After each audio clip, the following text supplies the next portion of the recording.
ഒഡീഷയിലെ ഒരു വിശേഷം പറയാം. ആ വിശേഷം പത്തനംതിട്ടയിൽ മത്സരിക്കുന്ന അനിൽ കെ ആന്റണിക്കും BJP സ്ഥാനാർത്ഥി അനിൽ കെ ആന്റണിക്കും അദ്ദേഹത്തിൻ്റെ പ്രിയ പിതാവ് AK ആന്റണിക്കും കോൺഗ്രസിൻ്റെ മുതിർന്ന നേതാവ് പ്രവർത്തക സമിതി അംഗം മുൻ കേന്ദ്രമന്ത്രി മുൻ മുഖ്യമന്ത്രി ഒക്കെ ആയിരുന്ന AK ആന്റണിക്കും ബാധകമാക്കാൻ കോൺഗ്രസ് ഹൈക്കമാൻഡ് തയ്യാറാകുമോ എന്നതാണ് നമ്മുടെ ചോദ്യം. എന്താണ് ഒഡീഷയിലെ വിശേഷം? ഒഡീഷയിൽ 5 തവണ ജയിച്ച MLA, ഒഡീഷയിൽ കോൺഗ്രസ് ഭരിച്ച കാലത്ത് അവിടുത്തെ മുഖ്യമന്ത്രി ആയിരുന്ന ആള്, അദ്ദേഹത്തിൻ്റെ മകൻ BJDയിൽ ചേർന്നു. ബിജു ജനതാദൾ, ഒഡീഷ ഭരിക്കുന്ന പാർട്ടിയുടെ നവീൻ പട്നായിക് മുഖ്യമന്ത്രിയായ പാർട്ടിയിലേക്ക് ചേർന്നു. BJPയിലേക്കല്ല ചേർന്നത്, BJDയിലേക്കാണ് ചേർന്നത്.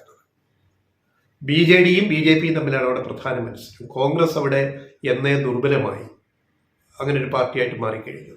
അവർക്ക് ഇത്തവണ തെരഞ്ഞെടുപ്പിൽ പോലും കാര്യമായൊരു സ്വാധീനം ചെലുത്താൻ കോൺഗ്രസിന് സാധിക്കുന്നില്ല.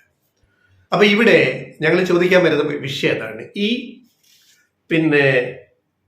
മകൻ ബിജു ജനതാദളിന്റെ സ്ഥാനാർത്ഥിയായപ്പോൾ അച്ഛനെ കോൺഗ്രസ് പുറത്താക്കി. അങ്ങനെയാണെങ്കിൽ കോൺഗ്രസ് വിട്ട് BJPയിൽ ചേർന്ന് BJPയുടെ ദേശീയ വക്താവും ദേശീയ ജനറൽ സെക്രട്ടറിയുമായ അനിൽ കെ ആന്റണി പത്തനംതിട്ടയിൽ സ്ഥാനാർത്ഥിയുമായി മത്സരിക്കുമ്പോൾ ഇതേ കോൺഗ്രസ് ഹൈക്കമാൻഡ് AK ആന്റണിയെ കോൺഗ്രസിൽ നിന്ന് പുറത്താക്കേണ്ടതല്ലേ? ഞങ്ങളുടെ ന്യായമായൊരു ചോദ്യമാണ്. കേൾക്കുന്നവർക്ക് എന്ത് തോന്നുന്നു? നമ്മുടെ പ്രേക്ഷകർക്ക് ന്യായമല്ലേ? സ്വന്തം പാർട്ടി വിട്ടിട്ട് ഒരാൾ മറ്റൊരു പാർട്ടിയിലേക്ക് പോകും. അത് BJP തന്നെ ആവണമെന്നില്ല, മറ്റൊരു പാർട്ടി ആവാം. അപ്പൊ ആരായാലും ഇത് ബാധകമല്ലേ ഇത്? അപ്പൊ എന്താ സംഭവിച്ചത്? അപ്പോ ഒഡീഷയിലെ പ്രമുഖ കോൺഗ്രസ് നേതാവായ മുൻ മന്ത്രിയായ സുരേഷ് റൌത്രയെ കോൺഗ്രസ് ഹൈക്കമാൻഡ് പാർട്ടിയിൽ നിന്ന് പുറത്താക്കി. കാരണം ഇത്രയേ ഉള്ളൂ. അദ്ദേഹത്തിന്റെ മകൻ ഭുവനേശ്വറിൽ, ഒഡീഷയുടെ തലസ്ഥാനമായ ഭുവനേശ്വറിൽ അയാൾ മകൻ ബിജു ജനതാദളിന്റെ സ്ഥാനാർത്ഥിയാണ്. എതിർ സ്ഥാനാർത്ഥി BJPയുടെ ആണ്. അപ്പൊ മകൻ മന്മഥൻ എന്നാണ് മകന്റെ പേര്. അപ്പൊ അദ്ദേഹം പ്രതികരിച്ചത്, പുറത്താക്കപ്പെട്ടു കഴിഞ്ഞിട്ട് റൌത്ര പ്രതികരിച്ചത് ശ്രദ്ധിക്കണം. എന്താ പറഞ്ഞത്? എന്നെ പുറത്താക്കി, എന്നിൽ ആരോപിച്ച കുറ്റം മകനെ പിന്തിരിപ്പിച്ചില്ല എന്നതാണ്. ശ്രദ്ധിക്കണം. സുരേഷ് റൌത്ര പറഞ്ഞ മറുപടിയാണ് കഴിഞ്ഞ ഏതാനും മണിക്കൂറുകൾക്ക് മുമ്പ്. ഞങ്ങൾ തിരിച്ചൊരു ചോദ്യം, ഞങ്ങൾ പാവം ലെഫ്റ്റ് റൈറ്റ് വോയിസ് എന്ന് പറയുന്ന ഞങ്ങളൊന്ന് ചോദിച്ചോട്ടെ. ഇത് AK ആന്റണിക്കും ബാധകമല്ലേ? അനിൽ കെ ആന്റണിക്കും ബാധകമല്ലേ? അനിൽ കെ ആന്റണി BJPയിലേക്ക് പോകുമ്പോൾ ചേർന്നിട്ടും പോയിട്ടും പിന്തിരിപ്പിക്കാൻ AK ആന്റണി എന്തെങ്കിലും ചെയ്തു? അങ്ങനെയുണ്ടെങ്കിൽ സുരേഷ് റൌത്രയെ കോൺഗ്രസിൽ നിന്ന് ഹൈക്കമാൻഡ് പുറത്താക്കിയതുപോലെ AK ആന്റണിയെ പുറത്താക്കണ്ടേ? ഈ രണ്ട് നീതി, രണ്ട് പാലം, അത് പറ്റുമോ? രണ്ട് രീതി പറ്റുമോ? അച്ചടക്ക നടപടി എന്ന് പറഞ്ഞാൽ അതിനൊരു പൊതു സ്വഭാവം വേണ്ടേ? അപ്പൊ എന്തേ ആന്റണിയെ പുറത്താക്കാത്തത്? AK ആന്റണിയെ എന്താ കോൺഗ്രസിൽ നിന്ന് പുറത്താക്കാത്തത്? മകൻ BJPയുടെ സ്ഥാനാർത്ഥിയും ദേശീയ വക്താവും സെക്രട്ടറി ഒക്കെ ആയിരുന്നല്ലോ. അദ്ദേഹം അതിനു മുമ്പ് എന്തായിരുന്നു? കോൺഗ്രസിന്റെ IT സെല്ലിന്റെ ദേശീയ കൺവീനർ ആയിരുന്നു അനിൽ കെ ആന്റണി. കോൺഗ്രസിന്റെ ഔദ്യോഗിക സ്ഥാനത്തിരുന്ന ആളാണ് AK ആന്റണിയുടെ മകൻ Anil K Antony, IT cell convener Congress പാർട്ടിയുടെ, ഇന്റർനാഷണൽ കോൺഗ്രസിന്റെ. അവിടെ നിന്നാണ് BJPയിലേക്ക് ചാടിപ്പോയത്. അവ എന്താ നടപടി എടുക്കാത്തത്? ഈ നടപടി ഒരിടത്ത് മാത്രം മതി, എല്ലാ കാര്യത്തിലും വേണ്ടേ? പൊളിക്കും, നടപടി എടുക്കാം, പൊളിക്കും. ബാക്കി ഞങ്ങൾ പറയാം, നടപടി എടുക്കൂല. അനിൽ കെ ആന്റണി വിട്ടുപോയി AK ആന്റണിക്കെതിരെ. കാര്യം AK ആന്റണി വർഷങ്ങളോളം പ്രതിരോധ മന്ത്രിയായിട്ട് UPA 1 and 2 കീഴിൽ ഇരിക്കുമ്പോൾ, മൻമോഹൻ സിംഗ് ഗവൺമെന്റ് 1 and 2 ഇരിക്കുമ്പോൾ മകൻ കുറെ കച്ചവടം ചെയ്തിട്ടുണ്ട്. അതാണ് കഴിഞ്ഞ ദിവസം ദല്ലാൾ നന്ദകുമാർ വിളിച്ചു പറഞ്ഞത്. നന്ദകുമാർ എന്താ ചെയ്യുന്നത് നമുക്കറിയാം.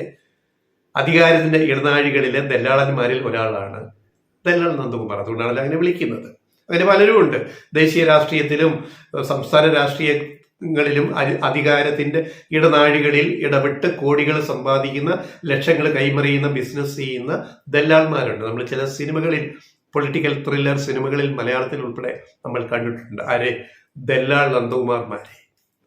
അങ്ങനെ ദല്ലാൾ നന്ദകുമാർ 25 ലക്ഷം രൂപ ഒരു ഡീലിന് വേണ്ടി അനിൽ കെ ആന്റണിക്ക് കൊടുക്കുന്നു. അദ്ദേഹത്തിന്റെ പിതാവ് ഏകാന്റി അന്ന് കേന്ദ്രത്തിലെ പ്രതിരോധ മന്ത്രി. ഡിഫൻസ് ഡീലാണ്. അതുമായിട്ട് ബന്ധപ്പെട്ട ചില നിയമനത്തിന്റെ പ്രശ്നമാണ്. കോടതിയുമായി ബന്ധപ്പെട്ട് 25 ലക്ഷം രൂപ കൊടുത്ത് തിരിച്ചു കിട്ടിയില്ല.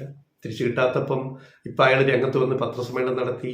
PJ കുര്യൻ പറഞ്ഞു, ശരിയാണ്, എന്നോട് ഈ വിഷയം പറഞ്ഞിരുന്നു ദല്ലാൽ നന്ദകുമാർ, ഞാൻ ഇടപെട്ടു, ഞാനത് അനിൽ കെ ആന്റണിയെയും ആന്റണിയെയും ബോധ്യപ്പെടുത്തി, പൈസ കൊടുക്കണമെങ്കിൽ തിരിച്ചു കൊടുക്കണം. അങ്ങനെ 5 തവണയായിട്ട് ആണ് ഈ 5 ലക്ഷം രൂപ PJ കുര്യൻ ഇടപെട്ടിട്ട് തിരിച്ചു കിട്ടിയതെന്ന് നന്ദകുമാർ വെളിപ്പെടുത്തി. ഇപ്പം വരെ അതിനെ അനിൽ കെ ആന്റണിയോ പിതാവ് AK ആന്റണിയോ കോൺഗ്രസ് നേതാവായ AK ആന്റണിയോ ഇന്ന് വരെ അതിനെ നിഷേധിച്ചിട്ട് തെളിയിക്കാൻ സാധിച്ചിട്ടില്ല. ഈ പറയുന്ന പച്ചക്കള്ളമാണ്. നമ്മൾ ദല്ലാൽ നന്ദകുമാർ വിശുദ്ധൻ എന്ന് പറഞ്ഞിട്ടല്ല ഇത് പറയുന്നത്. ഒരു വിശുദ്ധനല്ലാത്ത ഒരാളുമായിട്ട് ഇടപാടുകൾ നടത്തിയ ഒരാളാണ് AK ആന്റണിയുടെ പുത്രൻ അനിൽ കെ ആന്റണി എന്നുള്ളത്. അദ്ദേഹം ഇപ്പൊ മത്സരിക്കുന്ന പത്തനംതിട്ടയിലും അദ്ദേഹത്തിനെതിരെയുള്ള ഒരു ചിന്ത അതിൽ നിന്ന് ഉണ്ടാകുമെന്നത് നമ്മൾ മനസ്സിലാക്കണം. രാഷ്ട്രീയമാണ്. അവ ഇത്തരം ദല്ലാൽ പണിയിലേക്ക് എന്തുകൊണ്ട് പോയി? അച്ഛൻ പ്രതിരോധ മന്ത്രി രാജ്യത്തെ, മകൻ അതിന്റെ മേൽവിലാസത്തിൽ ചില ഡീലുകളിലേക്ക് പോവുക എന്ന് പറഞ്ഞാൽ അതിന്റെ അർത്ഥം എന്താണ്? പിന്നെ എന്തുകൊണ്ട് അദ്ദേഹം BJPയിലേക്ക് പോയി? അതാണ് പറഞ്ഞത്, പുളിക്കും ആന്റണിക്കെതിരെ നടപടിയെടുക്കുക. അനിൽ കെ ആന്റണി കോൺഗ്രസ് വിട്ട് BJPയിൽ പോയില്ലായിരുന്നെങ്കിൽ ഇപ്പോൾ തിഹാർ ജയിലിൽ കിടക്കുമായിരുന്നു. സംശയമുണ്ട്. ED കേസ്, CBI കേസ്, മറിച്ച് അന്വേഷണ കേന്ദ്ര ഏജൻസികൾ, അനിൽ ആന്റണിയെ തൂക്കിയെടുത്ത് കൊണ്ടുപോയ കേന്ദ്ര ഏജൻസികൾ, നരേന്ദ്രമോദിയുടെ കീഴിലെ ഗവൺമെന്റിന്റെ കീഴിലെ കേന്ദ്ര ഏജൻസികൾ. സംശയമുണ്ട്. നരേന്ദ്രമോദിയും BJPയും സംഘപരിവാറായിട്ട് സന്ധി ചെയ്യാത്ത, രമ്യതപ്പെടാത്ത എല്ലാ നേതാക്കളെയും പിടിച്ച് ജയിലിട്ടില്ലേ, ഇട്ടുകൊണ്ടിരിക്കുകയല്ലേ. ഏറ്റവും അരവിന്ദ് കെജ്രിവാൾ ഡൽഹി മുഖ്യമന്ത്രി ഉൾപ്പെടെ. അപ്പോൾ അനിൽ കെ ആന്റണിയുടെ ഗതി എന്താകുമായിരുന്നു എന്ന് ഊഹിക്കുക. എന്തിനാ അനിൽ കെ ആന്റണി കോൺഗ്രസ് വിട്ട് BJPയിലേക്ക് പോയതിന്റെ ഉത്തരം നമുക്കിപ്പോൾ മനസ്സിലായ. മാത്രമല്ല, last word but not the least, അതാണ് ഏറ്റവും ഇമ്പോർട്ടൻ്റ് വേർഡ്. ലാസ്റ്റ് വേർഡ് ഇപ്പം ഞങ്ങൾ പറയുന്നത് അതുകൂടി നമ്മൾ ചേർത്ത് വെച്ച് വായിക്കുക. ലെഫ്റ്റ് റൈറ്റ് വോയിസ് പറയുന്നു, അനിൽ കെ ആന്റണി BJPയിൽ പോയില്ലായിരുന്നുവെങ്കിൽ